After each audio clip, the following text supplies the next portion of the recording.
everyone. It is Will and Valerie here from the St. Johns County Public Library System, and we are with Keisuke Hoashi, who is a actor of many different faces, and we're so lucky to have him today, and he's going to talk about his experience working in Hollywood.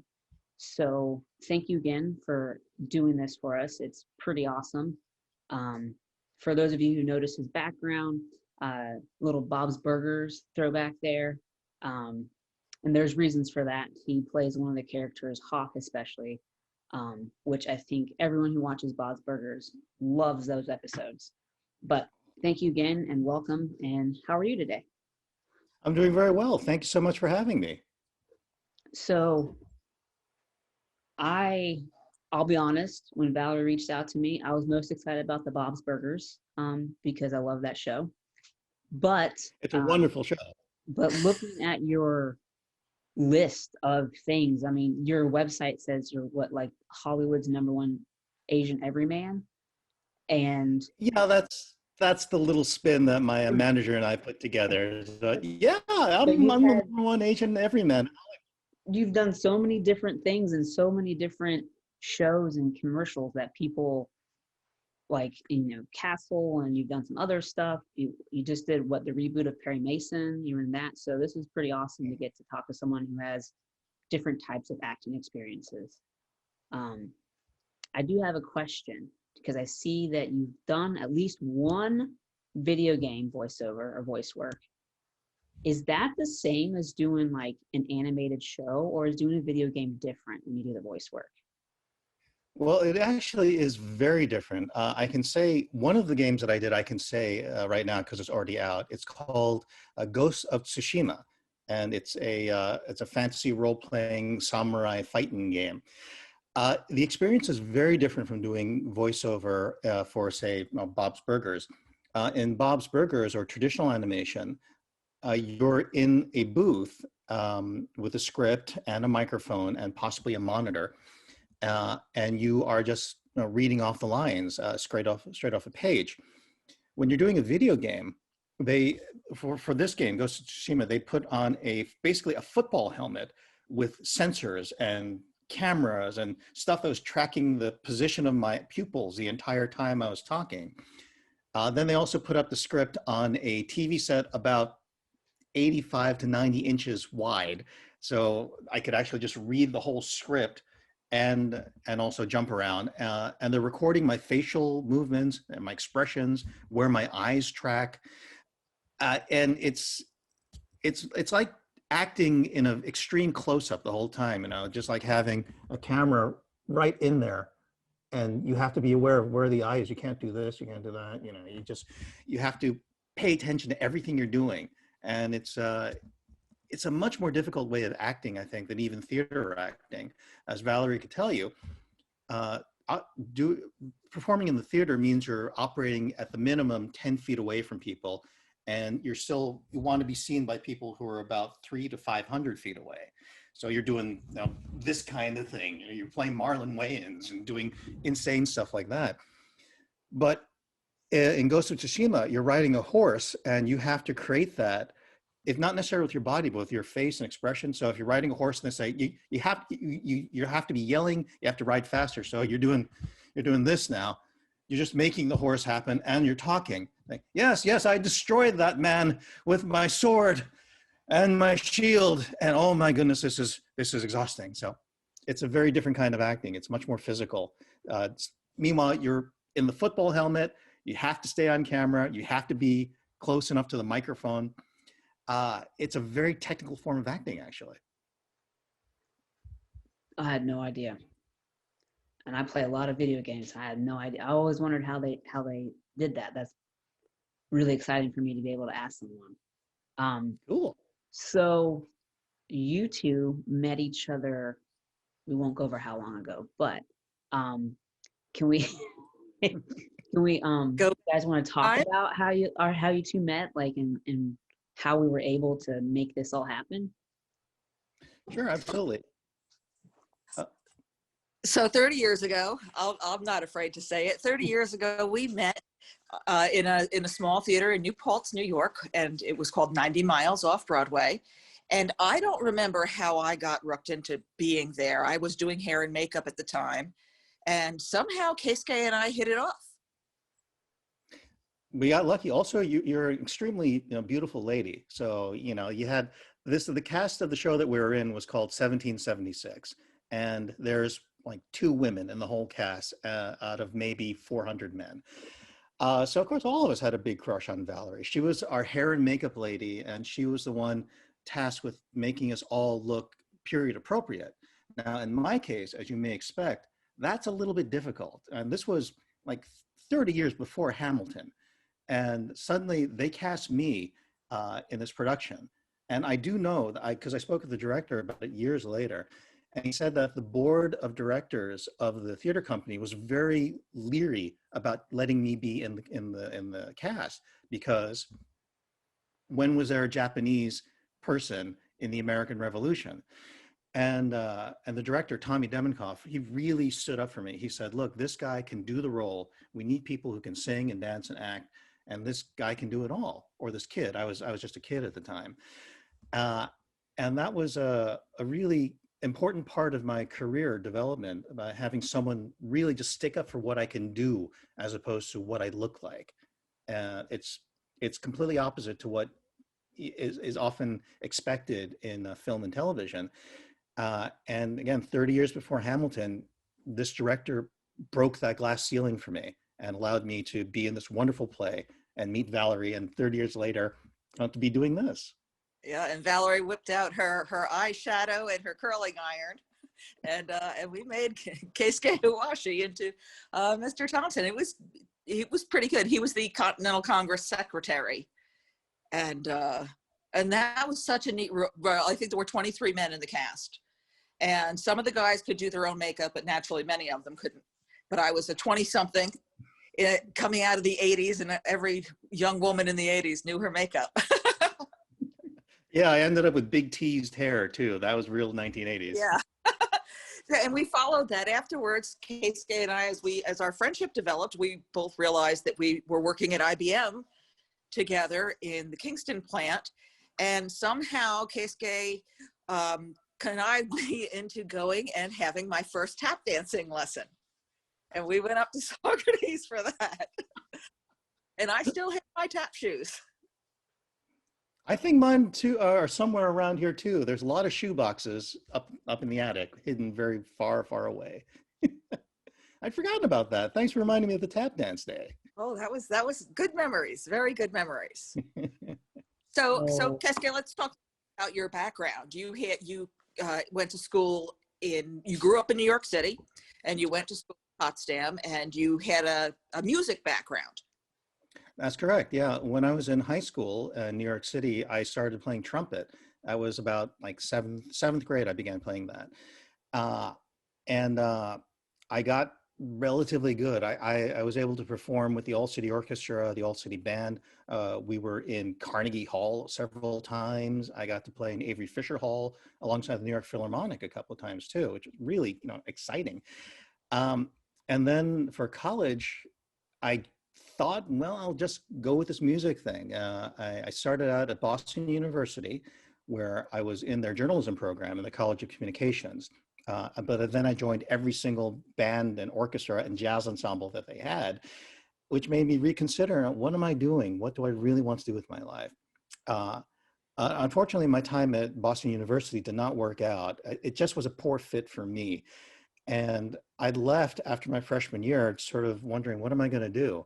And then out of nowhere, I got a letter from Potsdam College, which also had the Crane School of Music in upstate New York. Now, I had applied there as a safety school. And a year later, they had the foresight to send an exploratory letter asking, do you maybe want to change colleges and maybe come up here and try us out? And to me, it was like getting a lifeline and possibly a signal from the universe or the sun or something, telling me this is something that you can explore now. You have the opportunity, you should take it. And from there, I went to Potsdam. I enrolled in the Crane School of Music for a couple of years. And unfortunately there too, it turned out that music was really not my thing. I saw there for the first time how hard you have to work to become a musician. And I just did not have the heart or the grit to put in all that work that was necessary, as much as I love music and as much as the teachers were so wonderful up there for me. And then it was after that I discovered acting. I moved down to the Albany area where I had a job as a tech writer for the state government, the state assembly of the New York State government.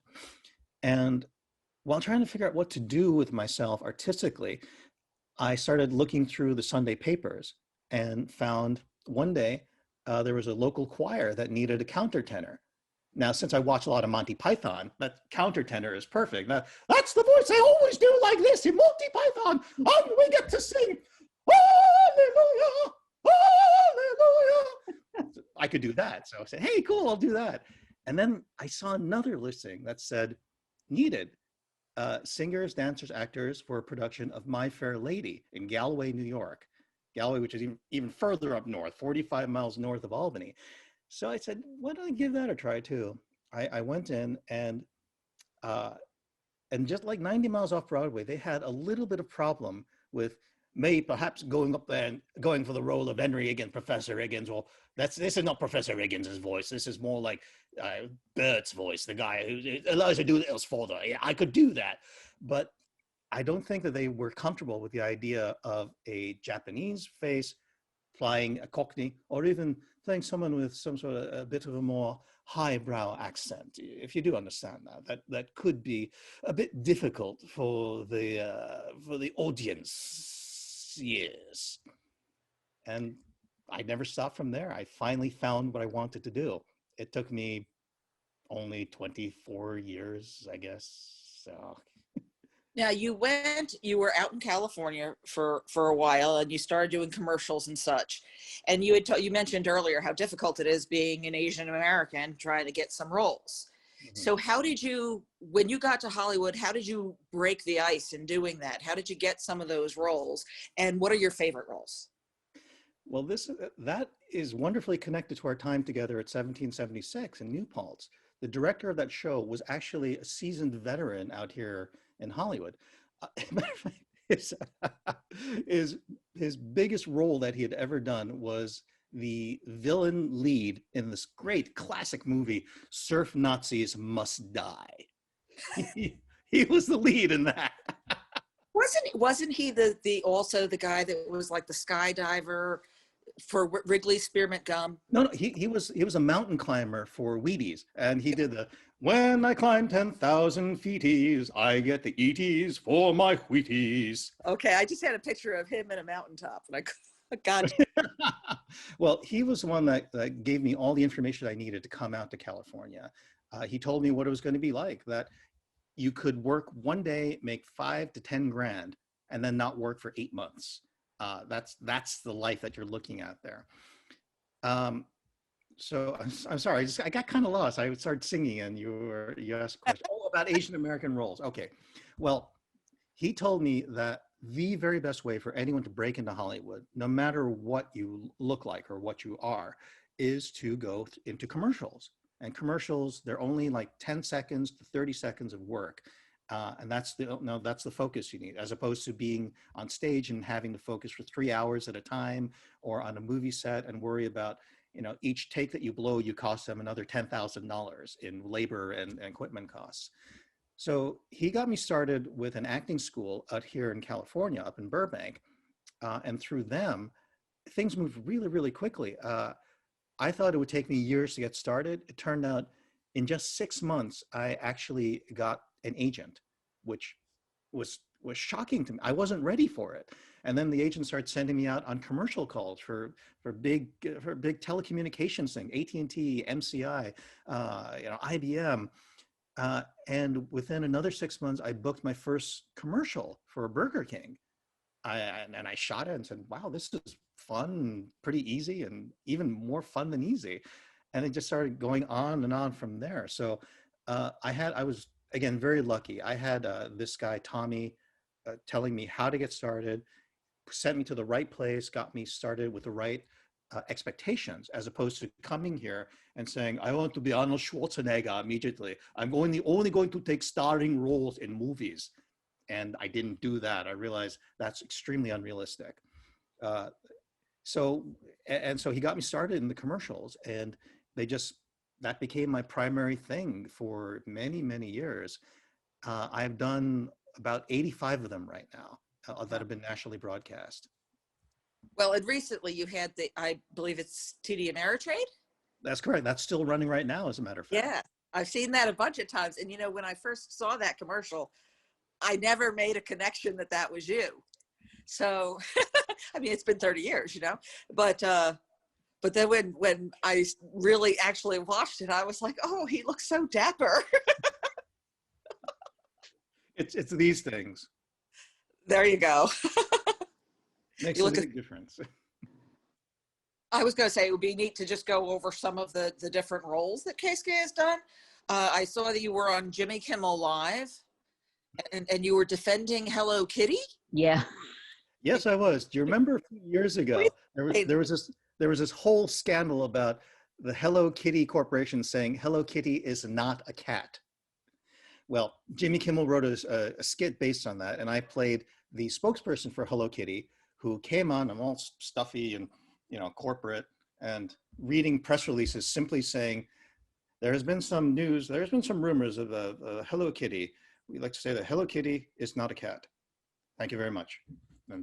And then I end up crying and hugging Guillermo, who is he's a very sweet guy, but he's even shorter than I am. I thought, wow, how did that happen? He actually comes up to like here on me.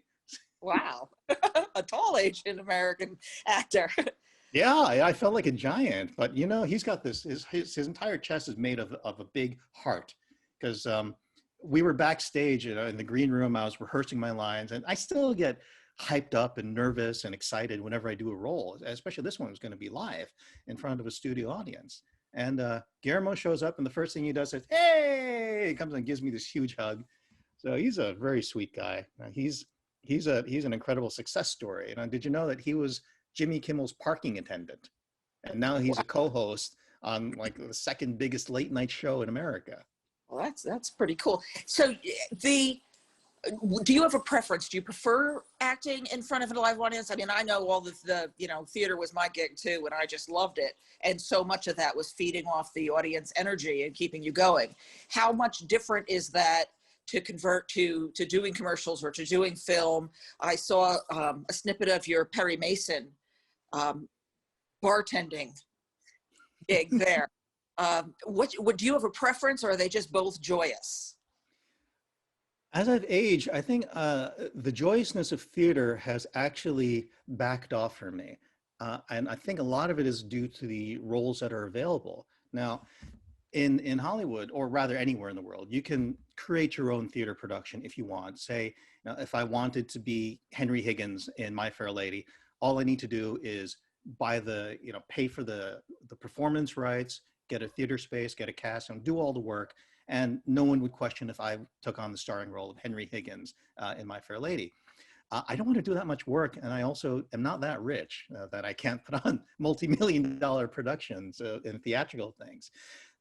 The roles that are available to me in theater have always been quite limited. Outside of that wonderful thing in 1776, when I came out here, the roles were always like the Buddha, or some sumo wrestler guy, or some the worst thing. Oh my goodness, the last theatrical thing I auditioned for was a piece written for the guy who played Paulie in Rocky. You remember that guy?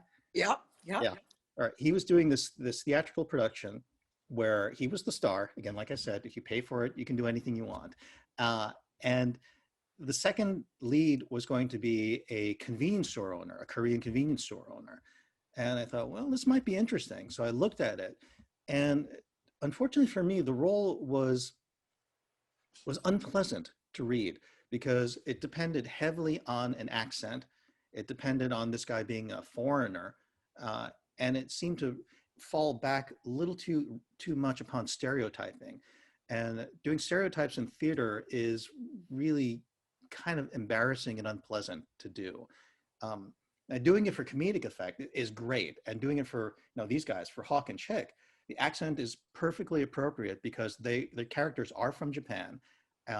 English is their second language, and they have a rich and complete backstory. And these were not stereotypical characters at all, which was, you know, why they were so wonderful to play. But theater, I just have not been seeing those opportunities available.